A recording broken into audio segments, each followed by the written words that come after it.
Hello，我係你哋嘅老師 Miss Hilary。如果你係第一次接觸我嘅 channel 嘅話，可以去睇返呢條片。各位家長、小朋友，今日會同你哋玩認字嘅小遊戲。開始之前，記得訂閱我嘅 channel 啊！今日學嘅字係人。講起個人字，小朋友，你哋聯想到啲咩呢？爸爸、媽媽、校長、同學、老師都係人，咁狗仔又係咪人呢？冇錯啦，狗仔係動物啊。咁鉛筆又係唔係人啊？冇錯啦，鉛筆係文具，唔係人。而家等 Miss Hilary 同你介紹呢個人字。呢個人字對腳係分開㗎，好似人字下面呢個公仔。小朋友，我哋而家一齊企起身做呢個動作。而家請你同埋爸爸或者媽媽企起身，我哋一齊分開少少對腳。冇錯啦，呢個就係一個人字。原來我哋可以用自己個身體變成一個人字。咁個人字又係點寫㗎？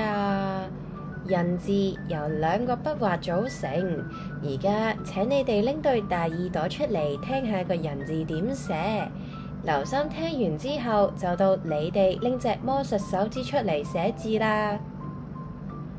首先喺天空度一撇撇到落地下，然後喺撇嘅中間寫一捺。記住，人字兩邊嘅腳仔要一齊掂到地下啊！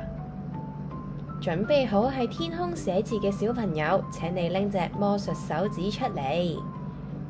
咁我哋而家開始一齊寫啦。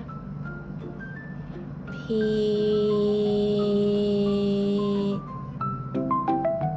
捺，我哋而家一齊寫多次。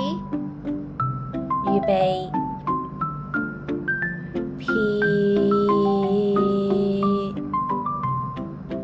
捺，小朋友，你哋都做得好好啊！而家同你哋玩一個認字嘅小遊戲，陣間畫面會出現兩個字，請你幫我指住邊一個係人字。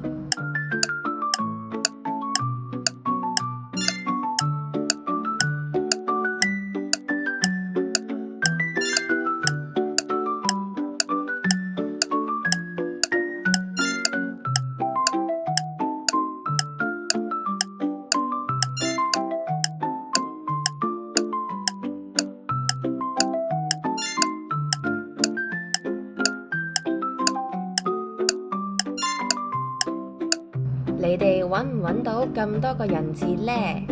揾到嘅話，請你拍一下手。小朋友，今日嘅遊戲玩完啦。如果你哋鍾意認字小遊戲，可以留言話俾 Miss Hilary 知。多謝爸爸媽媽同埋小朋友嘅支持。如果之後都想同 Miss Hilary 一齊去冒險，就記得訂閱我哋嘅 channel，同埋分享俾朋友仔啊！